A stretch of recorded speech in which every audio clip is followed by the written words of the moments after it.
Are we on? Okay, we are on. Okay, this is CAD JPY on H1 time frame. So when doing a price action analysis, before you complicate your chart, make sure that you identify the trend. Which trend or which market are you trading?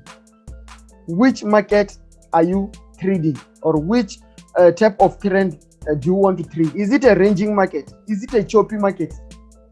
Is it an uptrend? Is it a downtrend?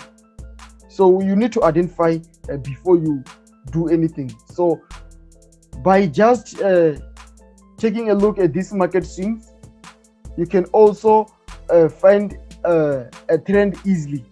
You can identify the trend easily, or the type of market easily, by just identifying these market swings.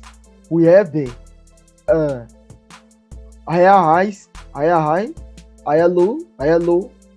So by just identifying these market swings, you can also find the trend. So we are in an uptrend. So we are going to draw a upward trend line. We are going to draw an upward trend line, a diagonal support.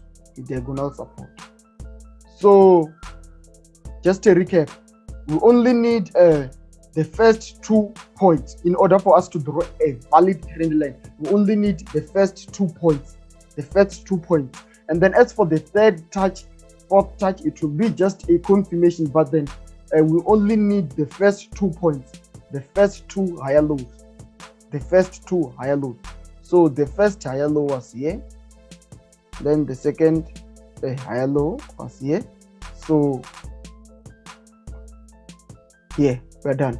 The first, let me use an arrow so that you can see the first higher high, higher low. This is the first higher low, indicated by the white arrow.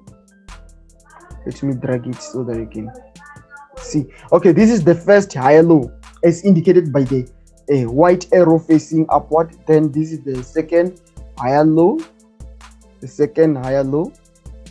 and then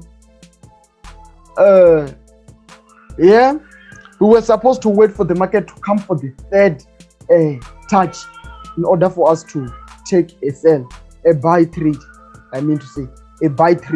We were supposed to wait for the market to come for the third retest, and then this CAD JPY also gave us an opportunity to take another buy trade here. So we only got 2 opportunities to buy this CAD JPY. So if you can also go to the FMC Nasdaq system to confirm our signals,